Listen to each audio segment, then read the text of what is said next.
Assalamualaikum warahmatullahi wabarakatuh.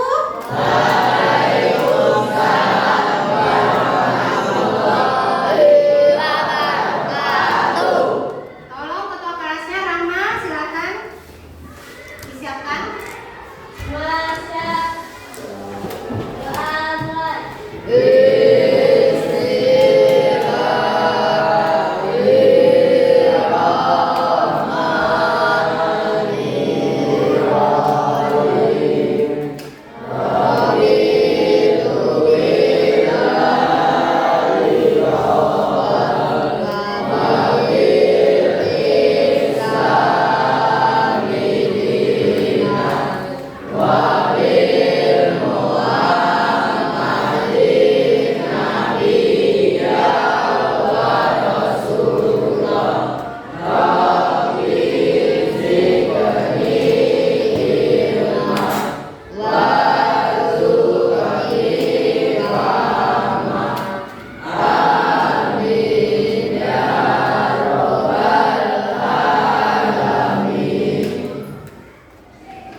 Waalaikumsalam warahmatullahi wabarakatuh.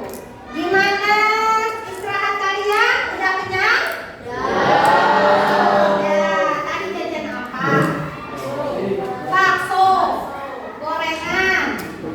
Siapa yang bawa bekal? Oh, Niken. Apa? Ini Ken yang udah berarti ibu nggak salah. Oke. Nah, sebelum ibu mau mulai, ibu mau tahu nih siapa yang tidak hadir sekarang ke kelas? Apa? Zidan dengan Faris. Zidan dengan Faris. Faris kenapa nak? Sakit. Zidan? Kakak. Nah, kita doakan Faris semoga lekas sembuh dan bisa berkumpul sama kita belajar seperti biasa. Dan Zidan semoga tidak ada kabarnya nih Zidan. Tanya apa aja? Oke.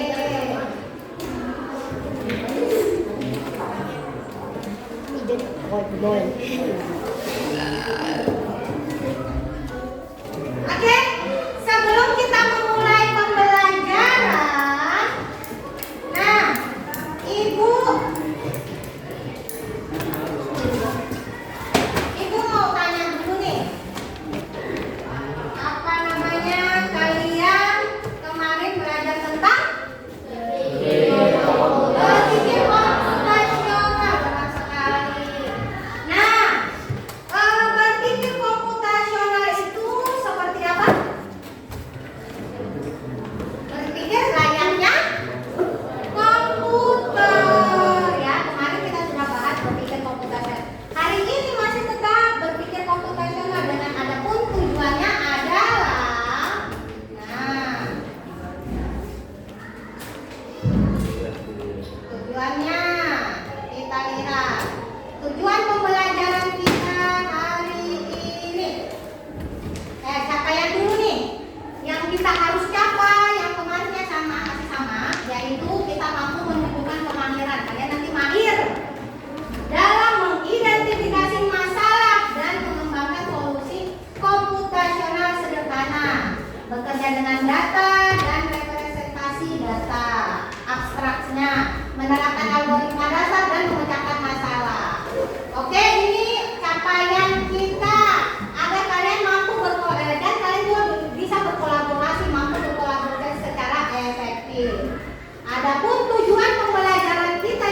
sekolah besok.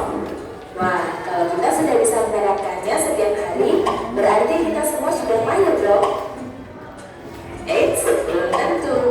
Contoh-contoh tadi kan menerapkan berpikir komputasional pada masalah yang sederhana. Masih banyak nih masalah yang lebih kompleks, seperti misalnya mengatur keuangan bulanan, apa yang harus dilakukan kalau kamu tersesat di tempat baru, hingga memilih jurusan dan karir.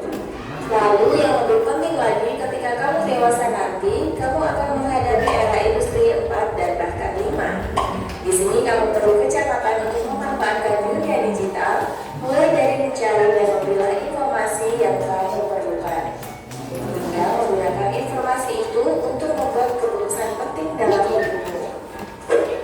Menghadapi masalah kompleks kehidupan di masa sekarang dan masa depan ini mirip seperti merencanakan coding yang sudah dibahas sebelumnya. Kuncinya adalah memahami masalah dengan tuntas dan mencari cara menyelesaikan yang efektif dan efisien. Nah, kalau begitu, bagaimana agar kita bisa berpikir komputasional? Sekarang kita bahas ya 4 landasan dari berpikir komputasional. Yang pertama, dekomposisi. Dekomposisi artinya membagi masalah kompleks ke bagian yang lebih kecil agar mudah diselesaikan. Misalnya, kamu ditunjuk jadi ketua panitia lomba 17-an. Maka, untuk memudahkan pelaksanaan, kamu bisa menunjuk panitia bagian acara, konsumsi, publikasi, keamanan, dan lainnya. Yang kedua, pengenalan pola.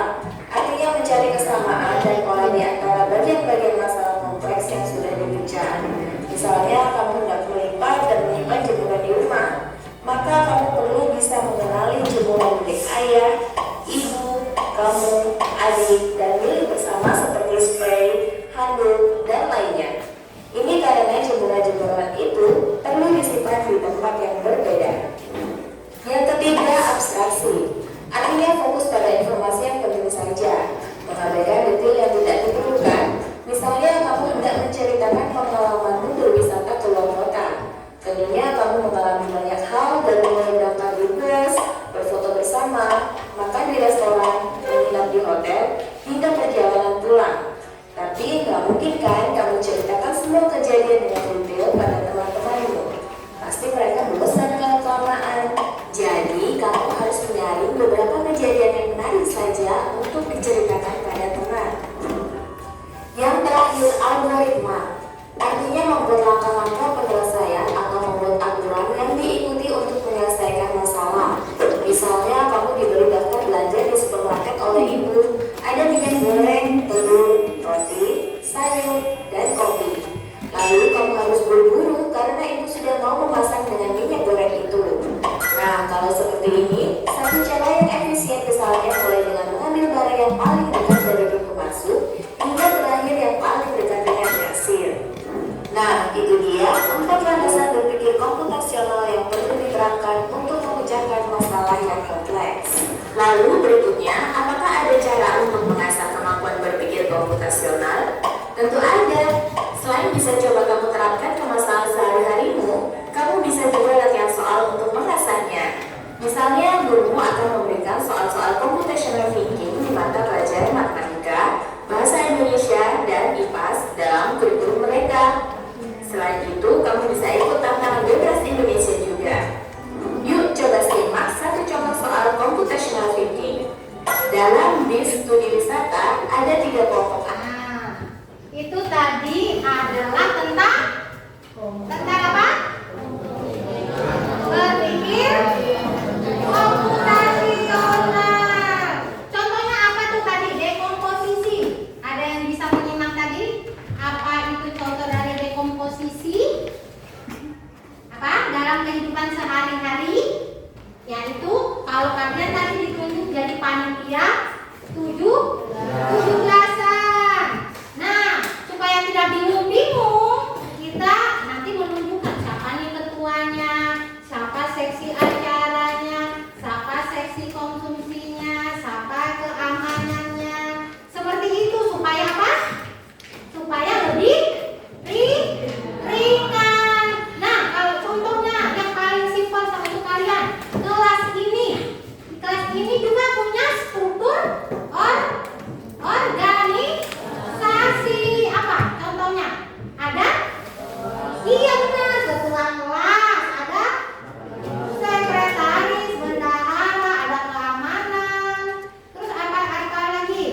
Jadi pengenalan pola itu penting supaya kita nggak capek-capek lagi menyusun sesuatu yang sebenarnya punya pola.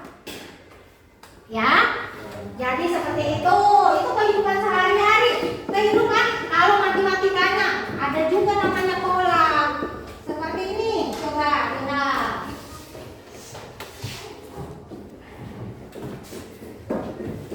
Kira-kira selanjutnya apa? 10. Kira-kira pengenalan polanya seperti apa? Angka? Apa lagi? Ada satu lagi, namanya apa? Bukan, maksudnya ini apa? Apa selanjutnya? Bagaimana metodenya? Setiap langkah ditambah 2. Iya enggak? Benar? Iya. Jadi metodenya adalah bisa dia genap, jadi setiap ulangan genap, atau setiap langkah menjadi ditambahkan 2 supaya apa, kita nggak usah lagi menghitung dari awal. Seumpama di sini ada orang nih, ya. Nah di sini monyet, di sini monyet karena itu nggak bisa gambar monyet, jadi di sini orang, ya, bukan makan aja. Kira-kira di sini apa? Hah? Monyet, benar sekali. Karena berulang kita sudah lihat polanya kan? Iya.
Nah, ini kemarin sudah Ibu kasih kan? Ya. Ya, sekarang kita lanjutkan. Ya.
Oke, yang belum selesai silakan dicatat dulu.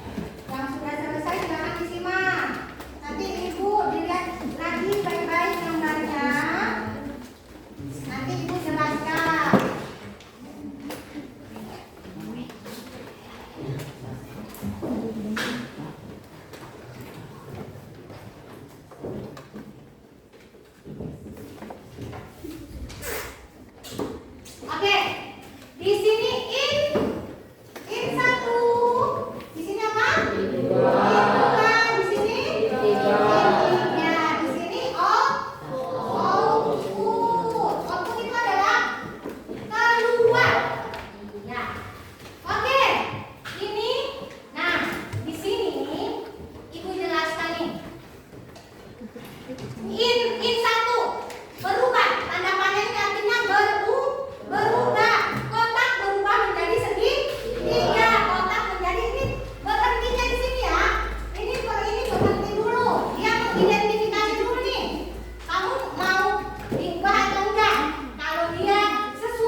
yang sederhana.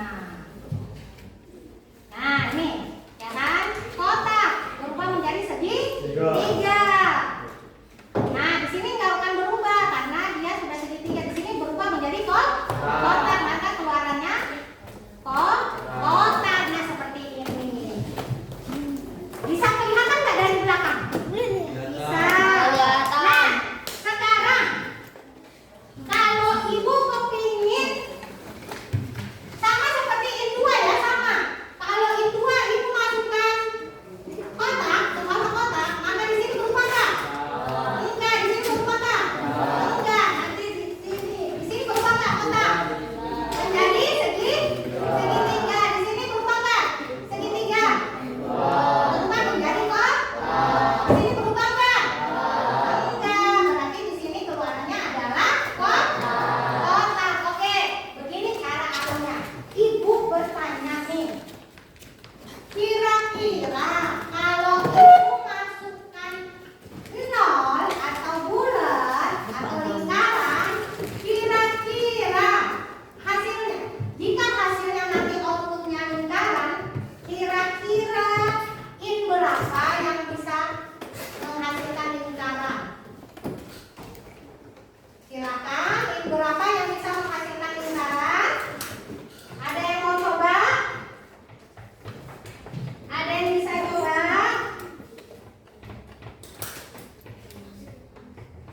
Ada yang bisa coba?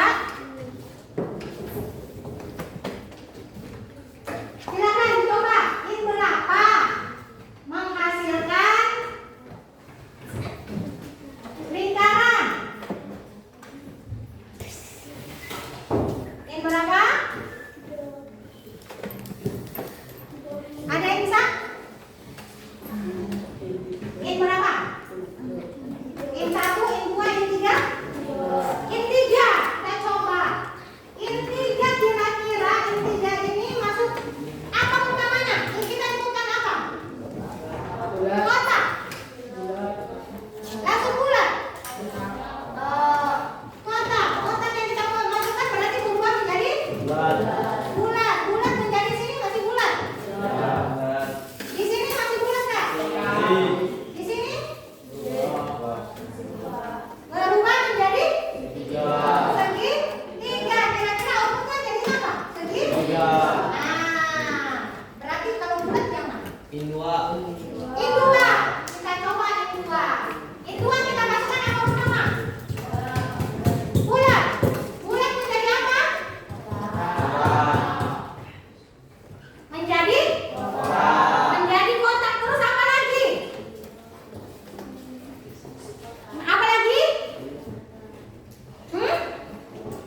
Coba ibu lihat.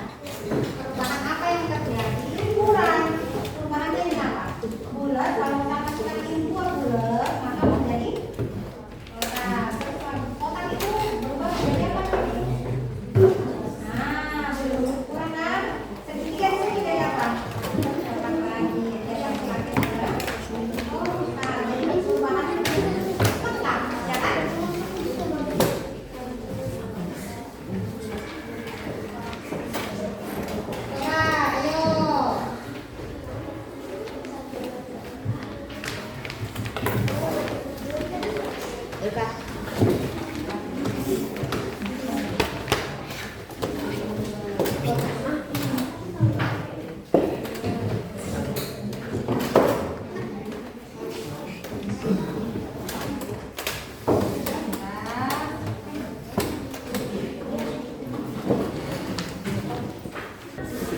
Oke, sudah selesai. Coba ibu lihat. Ibu lihat.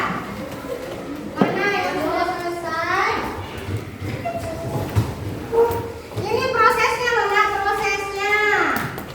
Prosesnya mana? Prosesnya yang terjadi. Kenapa hasil akhir semua? Kamu mana?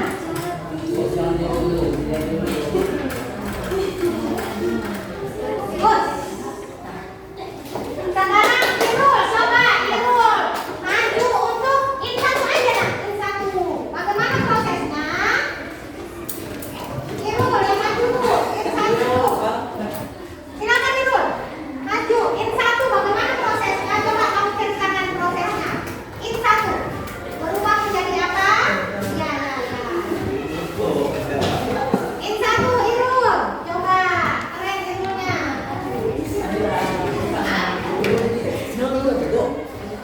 In satu Irul.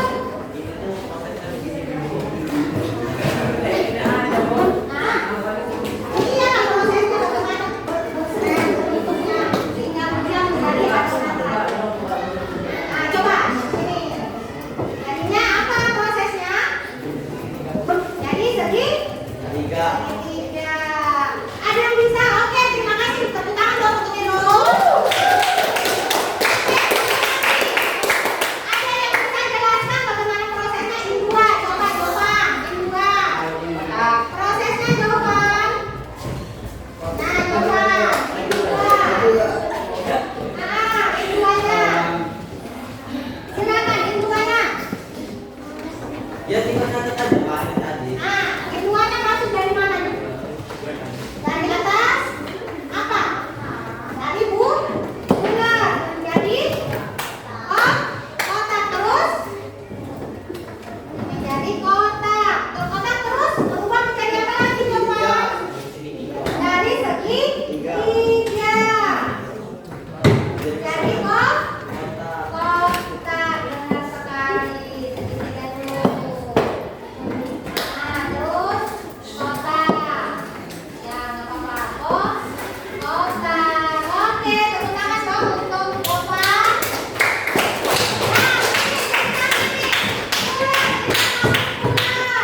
Bulat menjadi bulat, sini masih menjadi bulat, ke sini menjadi bulat, ke sini menjadi segitiga.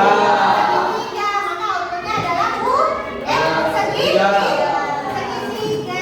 Ada yang bisa menceritakan begini di pertanyaan ketiga? Orang tua, ayo ini mbaknya. Bukunya tahu apa? Segitiga, Viola, segitiga Viola. Ini dua, soal ketiga, Viola, ayo. Iya. Segitiga,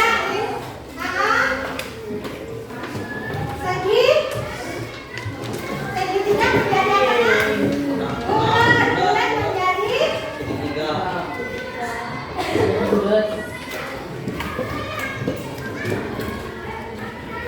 iya. Tepuk tangan dong untuk Viola.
jadi sini hacking aja. jadi hacking. Ah, jadi hacking boleh, kalian jadi hacking. Nah, prosesnya bisa kita lihat di sini. Ya, prosesnya bisa kalian lihat di sini. Ibu bukakan semuanya.